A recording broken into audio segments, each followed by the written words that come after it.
చెప్పండి. నీకడ భక్తి సరైనది అనుకోండి, నీది ఒరిజినాలిటీ భక్తి అనుకోండి దేవుడు అంటే, నీ భక్తి నీకు ధైర్యం పుట్టిస్తుంది. నీ భక్తి జీవితాన్ని బట్టి నీ అవసరం దేవుడు తీరుస్తాడు.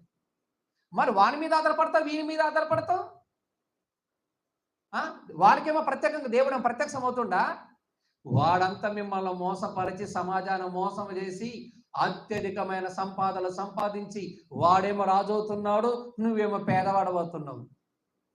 నీకు తినటానికి తిండి లేదు, కట్టుకోవడానికి బట్ట లేదు, ఏమీ లేదు గానీ, వాడికేమో రాజభోగం. వాని పిల్లలకు రాజభోగం, వాని కుటుంబానికి రాజభోగం. నువ్వు రోడ్లమ్మట అడుక్కునే భోగం.